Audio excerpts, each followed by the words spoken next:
been watching some of my videos about Apollo and about some of the other dogs, then you know most of the dogs that I get are rescues. Falcor and Abby were the only two dogs out of 30, 30 or 35 that were not rescues. They were actually intentionally bought. So, I don't know how many videos this is going to end up being, but it might be a long one, so I might have to break it up in a couple. I don't know. I met a lady the other day. She's probably in her late 50s, early 60s. She had a Schnauzer. Fucking idiots. Took the Schnauzer to a ice cream parlor. It was a rescue, and it was obvious that she had never had a rescue before.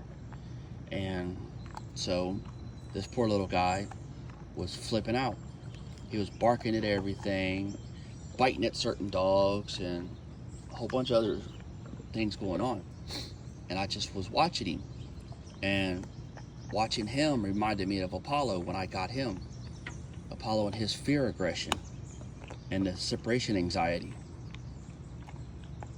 That Schnauzer came from, I think she said North Carolina is where they live. She got it when it was 6 months old out of a shelter. So that right there, if anybody has ever been in foster care, you understand what that poor dog went through. So she gets it out of the shelter, and however long they stay in South Carolina, and then they go from South Carolina to 800 miles away to visit some of her family in a strange place that the dog's never been before. And then she can't figure out why he's acting the way he's acting and tries to discipline him. So I sat there eating my ice cream probably about 30 minutes. And then I walked my ass over and I said, "Look, man, where'd you get the dog?" I started talking to her and conversating, and then that's when she told me everything about it. And then I proceeded to explain to her like I'm about to explain to you. But there's a few things I left out. A, if any of you people have ever been in foster care, you would understand what a rescue dog goes through, especially a dog in a shelter. You would understand. Anybody that has never been in a foster care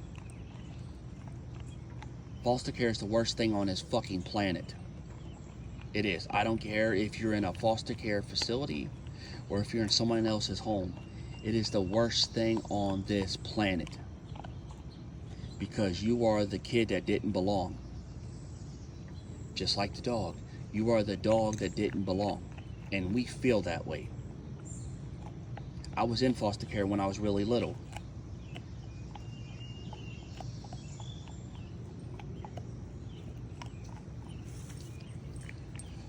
And as I get older, I remember it.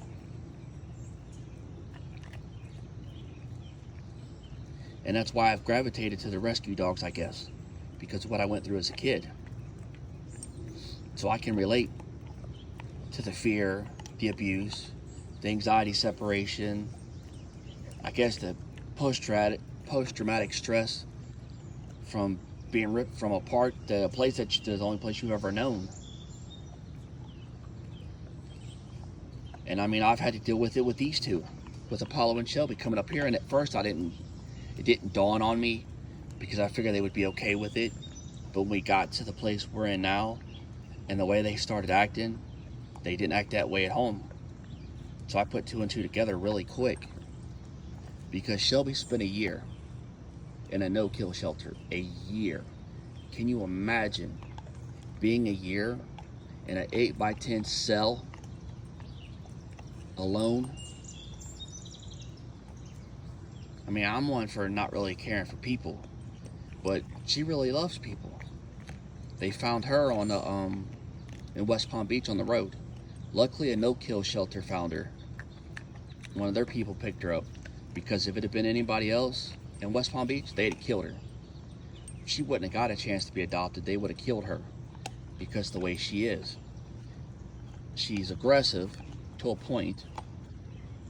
I mean, she's not really, she likes to play, but she's kind of aggressive because she wants to be the alpha, because she was a puppy mill dog. So she spent most of her time in a damn kennel anyway. That's why she's afraid of storms, because southeast storms in Florida are nuts. I mean, they come and go so fast they blow your mind. And then Apollo over here, I took him, he was a year and a half old. I think he was being mistreated because the way he acted. I don't think the guy did it. I think the girlfriend took in, it might have been the guy, because he don't like guys at all. But he was okay with the guy that owned him and his dad, so I don't know. But when I got him, he was on a high dose of Prozac. He had a shock collar and a choker, and I'm scratching my head. I understand Shelby, but Apollo, somebody spent a lot of money on his training because he's well trained. So I don't understand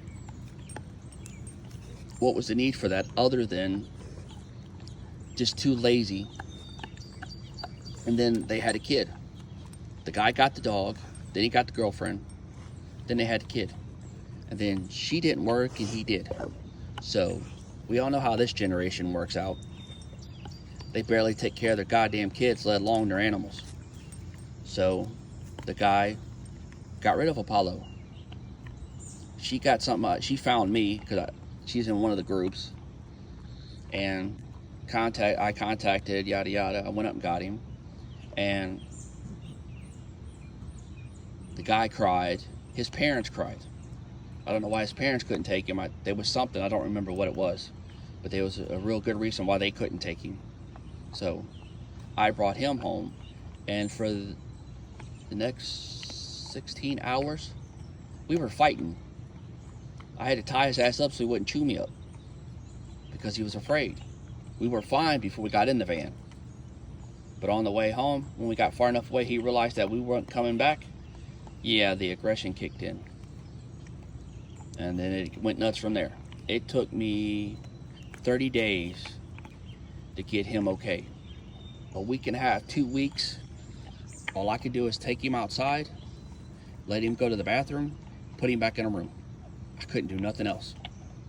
Because I did it for after about a week. I let him out for a little bit, and then he thought he was going to try to corner me and stake his claim on the hallway and not let nobody by, or just not let me by. So I had to solve that problem too. But again, it's back to the fear aggression. Wasn't no big deal to me. I understood it. I dealt with it. Took time. It took about a month. And then now you see how he is. We've been here 2 months. They've calmed down quite a bit. But the idiots here, with their dogs and their yo-yos that the dogs are on, will try to get real close, and Apollo ain't having it. Shelby, I think, will play with them, but Apollo ain't having it. He wants his fucking space. Leave him alone. Anybody that has a Corso understands that. Alright, now, so if you have a dog that's like these, you just got to be mindful.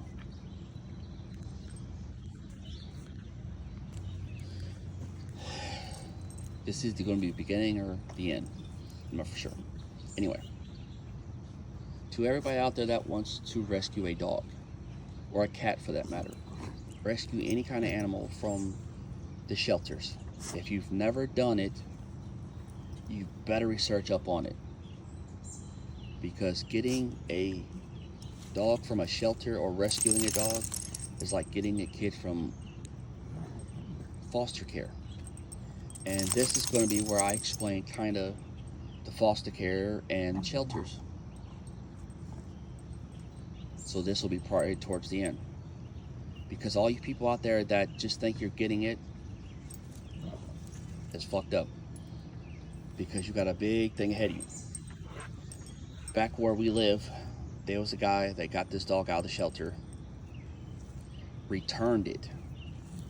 He had it for 3 or 4 days, returned it back. That was the second or third time that dog had been returned.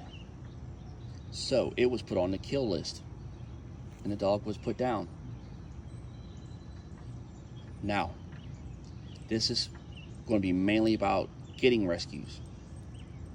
If you have children, don't get a fucking rescue dog. You're not going to do the service to the dog, and you're not going to do service to the kid. I hate it for them to be put down, but I hate it more for a child to get fucking hurt because your goddamn participation trophy entitlement thinks you can do whatever you want to do, and you're going to bend the dog to your will. That's not going to happen. Rescues are set a certain way, just like a child from the foster care. Unless you get them really little, I mean really little, like 6 weeks little. Any older than that, then they done kind of have a mindset. They've done been through the system and done had problems. So then you've got problems to deal with.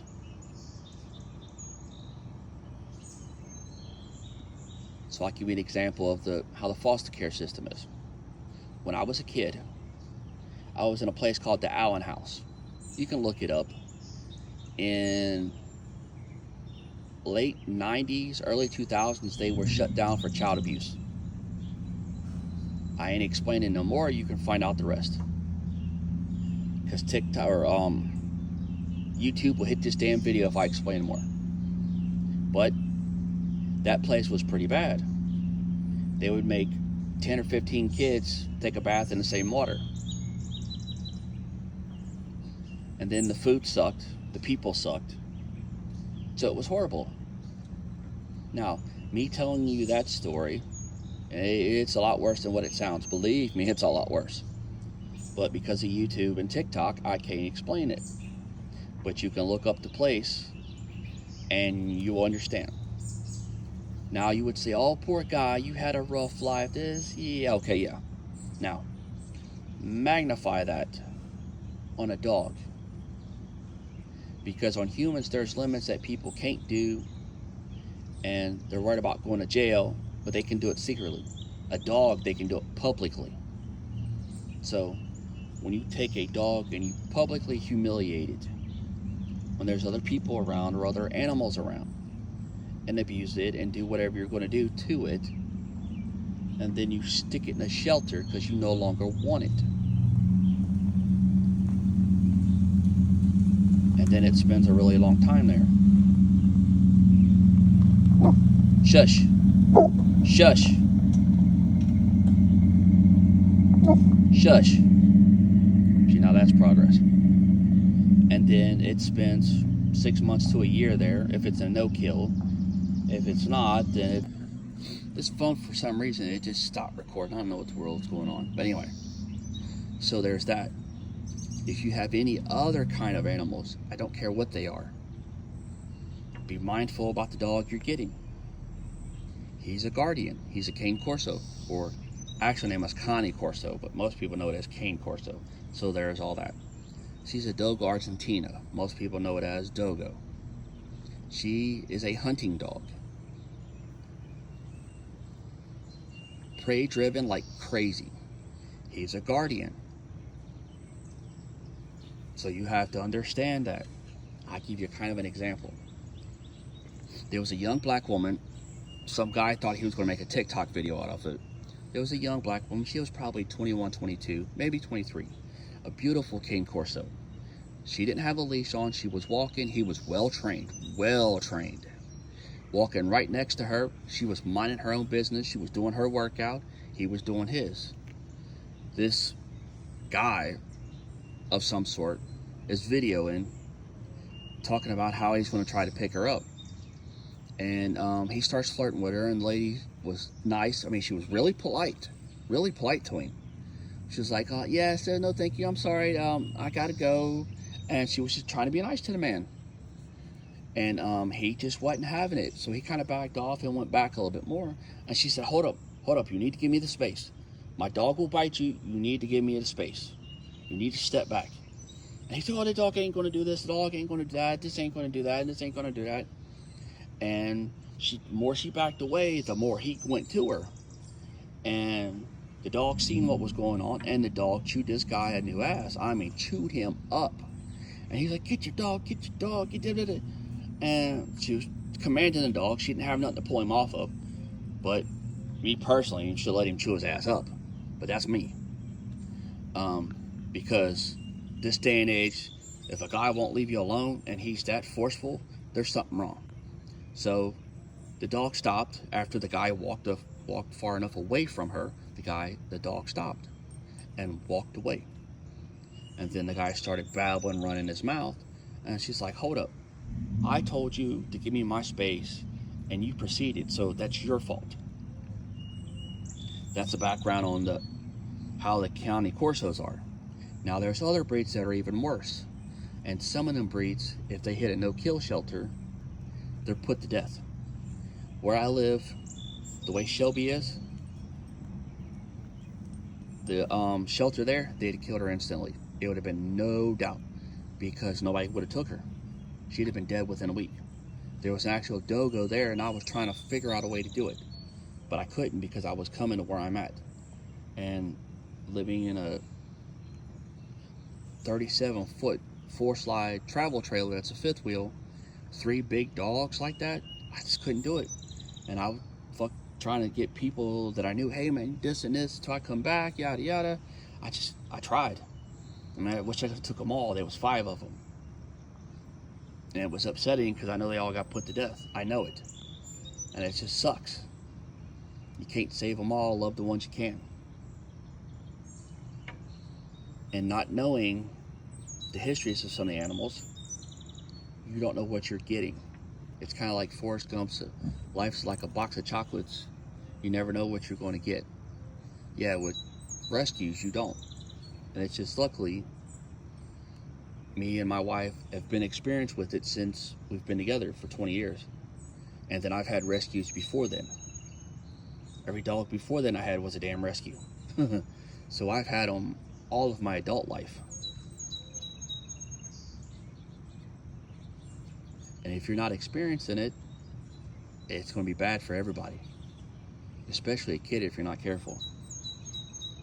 Because some, especially the little dogs, if the little dogs ain't been around kids and raised around kids, they don't like kids. Or like how Falcor is, he'll tolerate the kids, but I guess because of where he came from, I think the lady had kids and they kind of roughed him up and scared him. So now he's afraid. So he gets kind of aggressive and kind of nips at them. He don't bite them. He just kind of growls at them and nips at them to, hey, get away from me. So, and that's just happened of late. He ain't fixed or nothing yet. And then I've had a lot of pit bulls. Actually, I had a wolf for a while. I had a gray wolf. And he was a rescue. Believe it or not, the gray wolf was. There was a guy where I lived, had him on a damn little dinky little chain. I mean, it was a little chain. That wolf broke the chain, jumped a 6-foot fence, and killed the neighbor's 2 pit bulls. Just killed them. I don't know why. Ain't got a clue. Because when I brought him home, I had 3 pit bulls. But they were all females. The neighbors was male and female, so I don't know. I'm guessing this is just spitballing here. I'm guessing the neighbor walked the dogs in the front yard and let them piss in his front yard, is my guess. Because that will piss a dog off. If another dog pisses in its yard, then if they see that dog, then there's going to be a problem. That's a fact. That's the only thing I can think of, because when I brought Smokey home, he loved the girls. Because I had Lady, I had Little Bit, and I had Abby, and he loved all 3 of them. They'd all play together. It was cool. I mean, they loved it. But that was the roll of the dice, man. It could have been bad. But I was prepared for it, and I knew how to deal with it if it would be bad. And many other people don't. Pit bulls are some of the worst rescues. And it's not their fault. It's really not. Especially in the South, where dog fighting is rampant. Because they're too chicken shit to get in the ring themselves and fight. They would rather fight dogs. That's a fact. Sorry I paused. It's just it fires me up talking about it, but it needs to be said. All this needs to be said. And I mean, some of them are really nice and some of them ain't. And it's through no fault of their own. It really isn't. It's just how they are down there. And it's crazy. So pit bulls get a bad name. What, Apollo? Yeah, I know. I'm talking about you.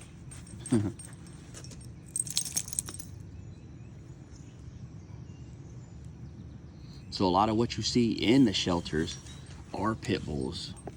And a lot of them are dogs that were puppy mill dogs that some backyard breeder did. Get over here. And they just turned them loose. They didn't want to deal with them. Or it was their puppy that just wasn't sellable, or whatever the issue is. Come here. Because I had, what was it? 4 dogs. Let's see, it was Rocky, Bull. Those 4 dogs I got that my wife's brother picked up. And I'm guessing they were, one of them was a rescue, one was a blue female pit, and the other 2 were some kind of bulldogs. And then there was another one that was something else, and I don't remember what she was. And some guy in a pickup truck in the storm and rain pulled off to the side of the road, opened the door. It was at a stoplight. He kind of pulled to the side a little, at a stoplight, threw these fucking dogs in a mud puddle and left them. My wife's brother pulled over, picked them up and said, look man, hey, I got these dogs, I can't keep them, can I bring them to you? Bring them on. And I found homes for every one of them. I found homes for Rocky and Bull after they tore up my damn water line and busted my water line. Them little shits. Oh, I could have killed them for that. But I would sit on the side of the road. Every day I did it for 3 weeks. I would go up and sit all day or walk around or whatever I was doing up on either on a corner or wherever to try to make sure that I could get rid of them. And I got rid of 2 of them, and trying to find homes for Rocky and Bull because they wasn't the best looking dogs in the world. People really didn't want them. So it took almost a year to find them homes. The last one, because I was doing a job, I was working for an electrical company that came up from Florida, and where I was remodeling a house, one of the guys there was helping remodel, and I said, look man, I got this dog, yada yada, and we're going back and forth, and he's like, yeah, I'll take him. I was like, this is what he is now, and I explained to him the situation. Yeah, I ain't got no kids, it's cool, whatever. So everything was fine. So it was pretty cool. But not everyone has a happy ending.